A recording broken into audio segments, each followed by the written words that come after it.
Hello दोस्तों, तो welcome to my channel. आज मैं अपनी वीडियो में आपको बताने वाली हूँ कि कैसे हमारी प्यारी दुलारी गोपी बहू की इमेज खराब हुई और कैसे वो टीवी इंडस्ट्री से गायब ही हो गई।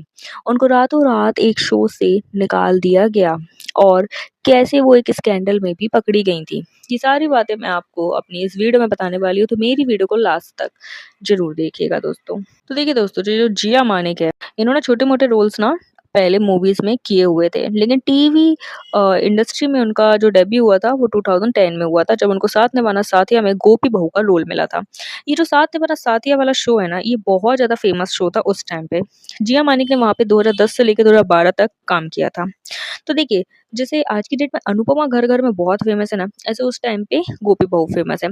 और इनफैक्ट जिया मानिक को जिया मानिक के नाम से आज कोई पहचानते ही नहीं। अगर हम गोपी बोलेंगे ना, तो फट्टे से लोग पहचान जाएंगे किसकी बात हो रही है। तो ये इतना ज्यादा फेमस था। तो शो में ना जो गोपी बहू का रोल था ना, वो काफी ज्यादा इनोसेंट, बिल्कुल गाय वाला था, और बेचारी दुलारी से वो बनी रहती थी, और उसमें दिखाया गया था कि वो कैसे सौतेली हैं, और वो काम भी कुछ स्टूपिड टाइप के ही करती रहती थी, कभी लैपटॉप धोना तो कभी कुछ। तो इस टाइप का उसमें इनका कुछ रोल था। तो दोस्तों, लेकिन ये शो कुछ ही टाइम पे काफी ज्यादा टॉप पर चला गया था। तो देखिए दोस्तों, अगर हम थोड़ा सा उनका रिसर्च करते हैं ना, तो जब से गोपी बहू ने ये किरदार निभाया है, यानी कि जिया मानिक ने जब से गोपी बहू का किरदार निभाया है, तब से लेकर ये अभी तक ये गोपी बहू वाले किरदार में ही फंस गई हैं। And she is try hard to कि वो इस रोल से निकले। जैसे कि सीता माता का रोल जिन्होंने प्ले किया था, दीपिका चिकिलिया। अगर आपको मैं बता दूं, उस समय तो हुआ ये था कि जब उन्होंने सीता माता का रोल प्ले किया था, उसके बाद से उनको कोई और एक्ट्रेस के रोल ही नहीं मिल रहे थे। मतलब कि उनको एज अ माता की तरह रोल मिल रहे थे, या तो कोई देवी माँ का रोल मिल रहा था, या तो किसी जो मूवीज होती हैं वैसे मूवी में उनको रोल मिल रहा था। उनको एज अ एक्ट्रेस या हीरोइन देखा ही नहीं जा रहा था लोगों को। इस वजह से उनका ज्यादा फिल्मी करियर नहीं चल पाया था रामायण शो के बाद। अब यही चीज गोपी बहू के साथ भी हुई है। तो दोस्तों, यही प्रॉब्लम ना जिया मानिक के साथ काफी ज्यादा हो रही थी। वो चाहती थी कि उनको और मूवीज या फिर और कैरेक्टर प्ले करने को मिले, लेकिन ऐसा कहीं नहीं हो रहा था, और इससे वो काफी ज्यादा परेशान ही थी। उनकी जो गोपी बहू की इमेज थी ना, उनको वो काफी ज्यादा इफेक्ट कर रही थी। 2012 में ना, जब जिया मानिक साथ निभाना साथियां कर रही थी, उस समय उनको ऑफर हुआ था झलक दिखला जा। तो जिया झलक दिखला जा वाला शो करना चाहती थी, एंड इसके लिए उन्होंने मेकर्स से बात भी कर ली थी, लेकिन मेकर्स ने साफ उनको मना कर दिया था, क्योंकि उनके कॉन्ट्रैक्ट में ये क्लियर मेंशन था कि कोई भी दूसरा शो वह नहीं कर सकती थी जब तक वो इस शो का हिस्सा है। जबकि जिया की साइड से उनके कॉन्ट्रैक्ट के अकॉर्डिंग उनको महीने के 25 दिन शो को देने हैं। वो कोई भी कॉमेडी शो नहीं कर सकती थी, क्योंकि वो उनकी गोपी बहू वाली इमेज को खराब कर देती। इसके अलावा वो काफ़ी और भी कई ऐसी चीज़ें नहीं कर सकती थी। तो दोस्तों, इसी तरह से ना वो डांसिंग शो का हिस्सा बनना चाहती थी, लेकिन यहाँ पे भी उनकी जो गोपी बहू वाली इमेज है, वो बहुत बड़ा रीज़न बन गया था। जिया ने एक इंटरव्यू में कहा था कि वो बोर हो गई हैं गोपी बहू वाली इमेज से, और उस इमेज को तोड़ने के लिए ही वह झलक दिखला जा में पार्टिसिपेट करना चाहती हैं। तो उस समय उनको एक एक्ट्रेस थी, जो जैसे कि अहम जी का रोल निभा रहे थे मोहम्मद नज़म, एंड कोकिला का रोल निभा रही थी रूपल पटेल। तो इन सब लोगों ने भी उनको मना किया था। सारे जो भी को स्टार थे उनको मना कर रहे थे करने के लिए, लेकिन जिया को ये झलक दिखला जा वाला शो करना था। इस वजह से उनको इस शो से निकाल ही दिया। तो इस पर ना आगे जाके जब अहम जी का जिन्होंने किरदार निभाया है, उनके पॉडकास्ट पे पूछा गया था कि आपका जिया मानिक पे क्या कहना है, तो उन्होंने यही कहा था कि रियलिटी शो से आप कुछ नहीं कर पाओगे, और सबसे बड़ी बात है ट्रस्ट। आपने एक शो का ट्रस्ट तोड़ा है, ऐसे आप आगे भी तोड़ सकते हो। तो इसलिए ये इमेज आपकी अब खराब हो गई है। इसके साथ ही स्टार प्लस वालों ने अपना स्टेटमेंट भी दिया था, एंड एक प्रेस कॉन्फ्रेंस भी रखी थी। इनफैक्ट एक प्रोमो भी निकाला गया था। तो जिस दिन जिया को रिप्लेस किया गया था ना, उस समय उन्हें भी नहीं पता था कि उन्हें रिप्लेस किया जा रहा है, एंड उनकी जगह देवोलीना को रखा जाएगा। एंड उस दिन ना प्रोमो शूट करने के लिए केवल कोकिला और अहम जी को बुलाया गया था।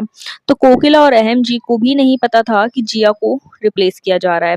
रूपल पटेल जब सेट पे पहुंची ना, एंड वहां पर उनको पता चला कि जिया को रिप्लेस किया जा रहा है, तो वो रोने लग गई, एंड उन्हें बहुत ज्यादा हर्ट हुआ। ये जो शो था ना, और इसके बीच में जो इनका कनेक्शन बन गया था, वो बहुत ज्यादा स्ट्रांग, और जो डिसीजन जिया ने इंडिविजुअली लिया था, वो इफेक्ट कर रहा था पूरी कास्ट को, जिसकी वजह से उन्हें वो चीज बिट्रेड जैसी लगी। एंड ऑल्सो अचानक से एक टॉप के शो से मेन लीड को निकाल देना बहुत ही ज्यादा रिस्की डिसीजन था।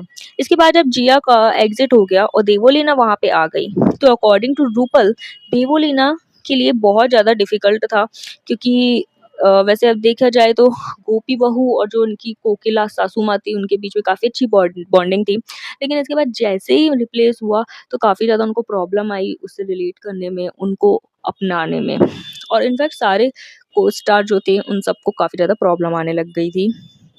लेकिन ओवर द टाइम कुछ चीज़ें फिर सही होने लग गई थी और ऑडियंस ने भी देवोलीना को गोपी बहू के किरदार में एक्सेप्ट कर लिया।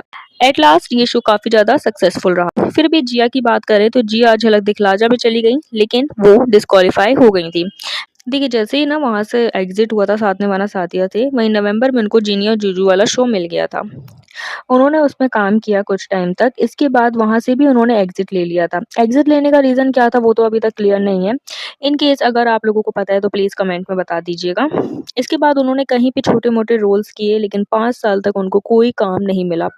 इस बीच में ये भी बोला जा रहा था कि उनको इंडस्ट्री से ब्लैक लिस्ट कर दिया गया है। तो इस बात पर भी ना जिया मानिक का रिस्पॉन्स आया था कि उनके पास 13-14 जो शोज़ हैं उसका ऑफ़र आया है, लेकिन उनको उसकी स्क्रिप्ट अच्छी नहीं लगी, इस वज़ह से वो ये शोज़ नहीं करना चाहती हैं। कहीं न कहीं एक ईगो भी अंदर आ गया था, क्योंकि उस समय काफ़ी इंटरव्यूज़ में उन्होंने ये भी कहा है कि कहीं न कहीं उन्होंने अपने करियर के स्टार्टिंग में ही इतने अच्छे शोज़ दे दिए हैं और कहीं न कहीं उनका सीवी बहुत स्ट्रॉन्ग हो गया था और इसके साथ ही उन्होंने ये तक कह दिया था कि जो हमारा बहुत ही ज़्यादा फ़ेमस सॉन्ग था, क्योंकि सास भी कभी बहू है कि तुलसी के किरदार जैसे कितना फ़ेमस हुआ था, आज भी लोग उनको याद करते हैं। उसके बाद फिर मेरा किरदार है, लोग मेरे किरदार को याद रखेंगे। देखिए, कहीं न कहीं ऐसी चीज़ें हो भी रही थी जब तक ये इस शो में थीं, जब तक इनको इस शो से नहीं निकाला गया था। जब इस शो से इनको निकाला गया था ना, तो ये थोड़ा डिप्रेशन में भी चली गई और इसके बाद उनको हेल्थ प्रॉब्लम्स भी काफ़ी सारे आ गए थे टेंशन्स की वजह से एंड डिप्रेशंस की वजह से वे कोमा में भी जा सकती थी। अल्टीमेटली ऐसा उनका कहना था। उस टाइम पे 5 साल तक उनको इंडस्ट्री में कोई काम नहीं मिला, लेकिन एक इंसिडेंट ने उनकी लाइफ को बहुत ज़्यादा इफ़ेक्ट करा था, वो था जब वो हुक्का बार में पकड़ी गई थी। ये अप्रैल 2012 की बात है, जिस समय वो साथ निभाना शादियाँ कर रही थी, रात को वो अपने फैमिली मेंबर्स और कुछ फ्रेंड्स के साथ हुक्का बार में डिनर करने के लिए गई थी। सो रात के 2 बजे वहाँ पे पुलिस रेड पड़ गई अचानक से, जिसमें जिया को भी पकड़ लिया गया था। टोटल 17 लोग को अरेस्ट किया गया था उस टाइम पे, लेकिन जिया को अरेस्ट नहीं किया गया था क्योंकि वह जो भी चीज़ उन्होंने वहाँ पे ऑर्डर करी थी उसका बिल उन्होंने पुलिस को दिखाया था और उसमें क्लियर था कि उन्होंने कंज्यूम नहीं किया है हुक्का। इस वजह से उनको उस समय छोड़ दिया गया था। लेकिन चैनल वालों ने पूरी कोशिश करी जिया का नाम आगे ना आए। उस समय जो न्यूज़ चैनल्स पे न्यूज़ आ रही थी जिसमें जिया का नाम आ रहा था कहीं पर भी, वो ना आए। लेकिन मीडिया वालों ने भी किसी तरीके से पता लगा लिया और उस समय आप स्टेटमेंट देख सकते हैं किस तरीके से दिखाया जा रहा था और उनकी इमेज को किस तरीके से शो किया जा रहा था। और यहाँ पे ना रियल लाइफ में जो हमारे दर्शक हैं वो बिल्कुल भी डिफरेंस ही नहीं करना चाहते थे। मतलब वो चाहते थे कि गोपी बहू जैसी टीवी पे हमें सीधी-सादी गऊ जैसी दिख रही वैसी वो रियल लाइफ में भी हो। तो इस चीज़ को लेके भी गोपी यानी कि हमारी जिया मनी को काफ़ी ज़्यादा मतलब सहना पड़ा था। तो दोस्तों आपका इस वीडियो पे क्या कहना है? क्या कहना है आपका जिया मानिक पे? प्लीज़ कमेंट में बताओ।